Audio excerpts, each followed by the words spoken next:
What military tactics were used in the Soviet-Afghan War? Have you ever wondered how military tactics evolve in the face of challenging terrain and fierce resistance? The Soviet-Afghan War offers a fascinating case study in this regard. The Soviet Union entered Afghanistan with the goal of supporting a communist government and stabilizing the region. Initially, they relied on large mechanized units, including motorized rifle divisions, tanks, and artillery. These forces were designed for conventional warfare, where overwhelming firepower could secure key locations.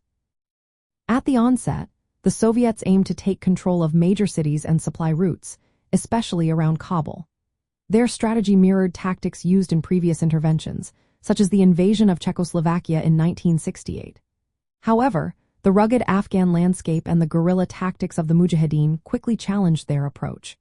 The Mujahideen employed hit-and-run tactics, ambushes, and sabotage, making it difficult for the Soviets to maintain their traditional methods. By 1980, the Soviet Union recognized the need to adapt.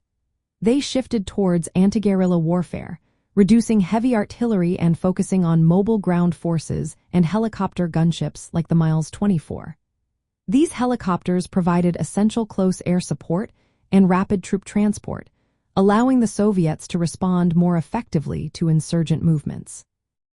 Soviet commanders also began using airborne assaults to reach remote areas and disrupt guerrilla supply lines.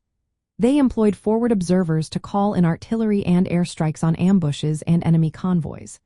Despite these adjustments, the Soviet forces faced challenges due to a lack of trained light infantry. Most of their troops were motorized riflemen, who struggled to navigate the difficult terrain away from their vehicles. From the perspective of the Soviet leadership, these tactics were aimed at protecting the socialist government in Afghanistan and preventing the influence of Western or Islamic forces. They believed that a stable, communist Afghanistan was vital for the security of socialist states in the region. Their military strategy combined conventional warfare with evolving counterinsurgency tactics, all focused on consolidating communist power. Practical applications of these tactics included using air support and mobile units to control key areas. The Soviets also worked to train and equip Afghan government forces, aiming to strengthen their position against insurgents. However, their reliance on heavy firepower often made it challenging to achieve lasting results against a decentralized and agile enemy. In summary, the Soviet Union employed a mix of conventional and anti-guerrilla tactics during the Soviet-Afghan War.